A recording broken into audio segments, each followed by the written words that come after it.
Ayan, fresh morning! Ayan, andito tayo ulit sa aking rooftop garden. Mamimitas tayo ngayon ng ating mga gulay dahil napakadami na po nila. Kailangan na nating pitasin at ibinta. And para may pambili po tayo ng mga seeds. Ayan. Ayan, silip-silip muna tayo sa ating mga pipitasin. Yung ating mga talbos ng kamuti. Andyan, oh. Ito yung ating mga kulitis. Ang taba nila, oh. Ayan. Ayan. Sisilipin muna natin yung ating mga pipitasin. Yung ating saluyot na napakataas. Ayan, oh, saluyot natin. Wow, look at that. Grabe, saluyot yarn. Grabe, napakataas niya, oh. Ayan, silipin natin yung ating saluyot dito. Ayan, wow. Ang ganda ng saluyot. Ang taba niya. Mamimitas tayo dyan ngayon dahil kailangan na siyang bawasan dahil napakataas na niya. Ayan, oh.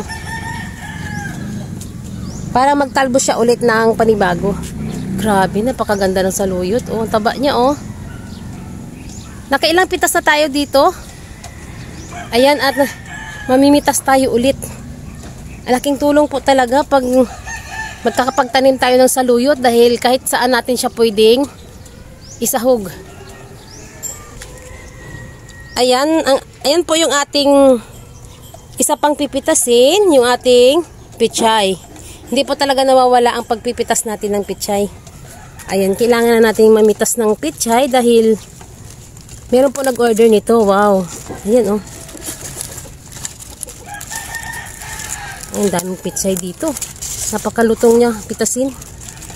Ayan, oh, nakita niyo yan. Grabe, napakalago niya, oh. Ang laki-laki niya. Ayan, oh, napakalaki niya, oh. Ayan. Ayan, mitas tayo ngayon dahil kailangan na nating ibinta.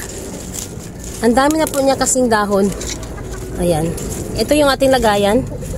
Ang ating planggana. Ang ating mahiwagang planggana. Ayan. Hindi muna natin siya bunutin dahil magtatalbos pa siya. Ayan, oh. Medyo bata pa po ito. Ayan, oh. Kita nyo. Ayan, dyan tayo. Ayan po yung aking ano. Mga dahon lang muna.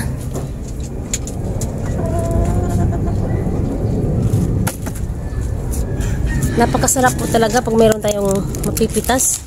Ito po yung aking mga pichay dito. Sa susunod na araw pa siya pwedeng pitasin dahil medyo bata pa. Ito yung ating na itanim noong nakaraan na tayo ay kumuha ng mga tray na ito. Itong mga lagayan ng mga prutas noong New Year. Kaya ayan, ang bilis po lumaki ng mga pichay dito. Ayan. Ayan yung ating talong doon. Pipitasin din natin yan. Sa susunod na, baka bukas, pitasin natin yan at magluto tayo ng tortang talong.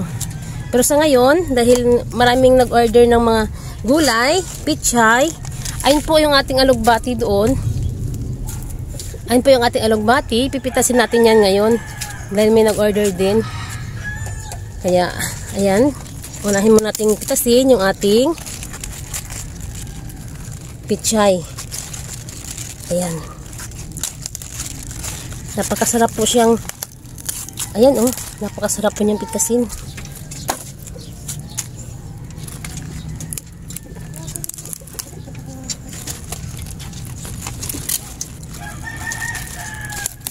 Ayan.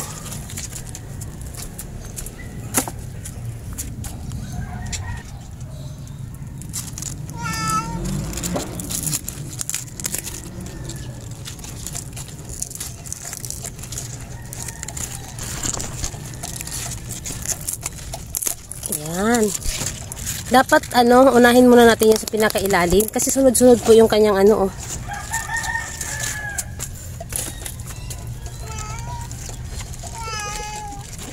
Yung aming pusa, si Bunjing, nag-iiyak na dito. Silipin natin si Bunjing. Ayan si Bunjing. Mamaya lalabas ka na dyan, ha? Liligo tayo, ha? Kawawa naman. Gusto nang lumabas.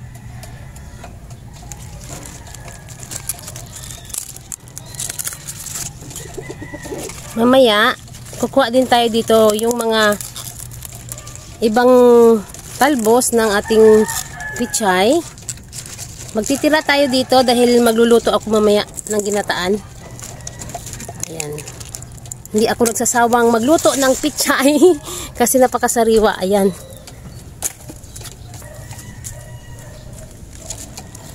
Ayan oh, kasi bata pa siya. Batang-bata pa siya. Ang dami pa siyang pwedeng ilalabas sa mga dahon. Kaya, tingnan nyo po ito. Napakaganda po niya, oh. Ayan, oh. Ang ganda po ng dahon niya. Grabe.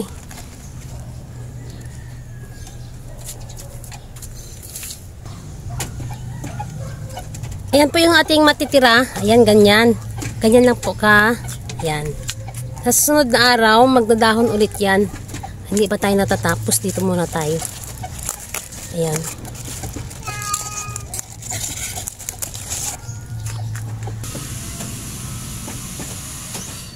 Okay, ay na po yung ating napitas sa mga pichay. Oh, ang ganda po ng mga dahon. Ito na po siya ngayon. Ayan, may tinira tayong mga dahon, mga talbos pa.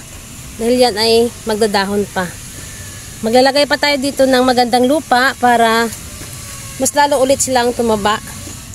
Medyo pang 3 harvest ko na po ito. Pag pang-4 na, ayan, pwede na natin silang palitan. Pero ayan, kailangan po natin silang lalagyan pa ng matabang lupa dahil sayang pa po yung kanilang itatalbos. Hindi pa po kasi siya namumulaklak. Pag mamumulaklak na yan, pwede na po natin siyang bunutin at papalitan. Dito tayo sa aking saluyot. Ayan, mamitas tayo ng saluyot ngayon. Ayan, puputulin natin to. Dahil maraming gustong bumili ng saluyot. Gustong-gusto nila ang saluyot.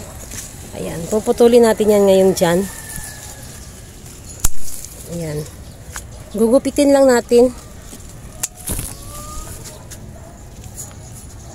Ayan, wala tayong taghahawak ng ating camera. Dahil pumasok yung mga anak ko. Ayan.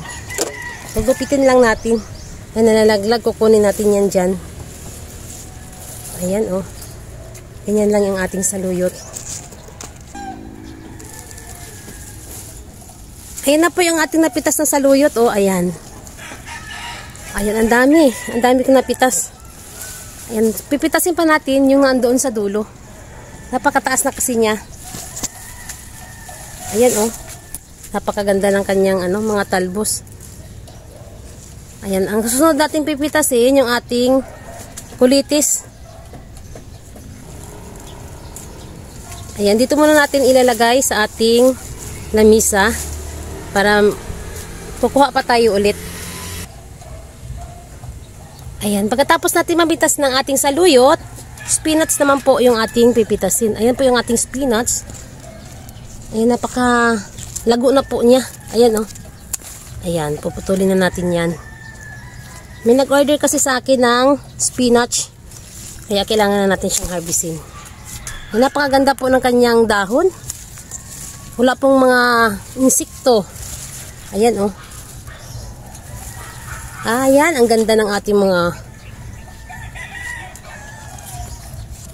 kulitis. Ayan oh, napakaganda niyan. Ayan. Diyan lang muna, mamaya babalikan natin yan. Ayan oh. Ito po yung spinach sa katabi niya, itong kulitis. Ito po yung native. Ito naman po yung yung malalaking spinach. Yan, imported po ang tawag nila dyan. Dito tayo sa ayan, dito natin ilalagay yung ating spinach. Yung aming inday. Nagbabantay po si inday dito ng mga ibon sa taas. Kasi ang dami pong mga ibon dito. Ayan, binibirada nila yung aking mga tanim. Napakabait po ni inday tsaka ni Bunjing. Pag nakakita sila ng mga ibon, itinataboy nila. Nung wala pa akong mga alaga dito na si Bunjing at saka si Inday. Ayan, andito tayo sa alugbati ko naman. Ito po yung ating pipitasin ngayon. Medyo matanda na po yung aking alugbati. Nagkakaroon na po sila ng mga seeds. Ayan oh. Pero kailangan muna nating, ayan, katulad yan, may seeds na ako dun, no? Ayan. Pag yan ay magkakaroon na po sila ng mga seeds, ayan, papalitan na po natin yung ating mga alugbati. Ayan, napakaganda ng alugbati. Kulay green at saka red po yung ating alugbati dito. Ayan sila. Ang dami nating harvest ng mga gulay ngayon dahil gumapang na silang gumapang, oh. Ang ating, ayan, ang dami. Gumapang hanggang doon sa may, ayan, sa may kalamansi ko.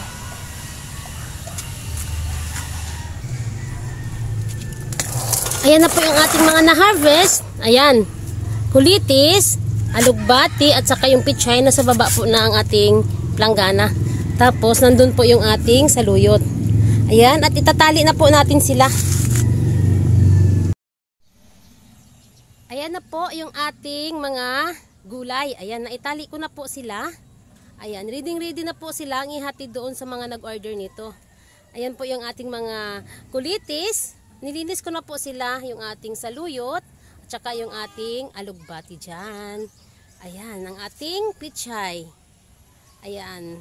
Ayan, at magtatapos na po tayo ngayon. Salamat sa inyong lahat sa walang sawang panunood sa aking mga vlog.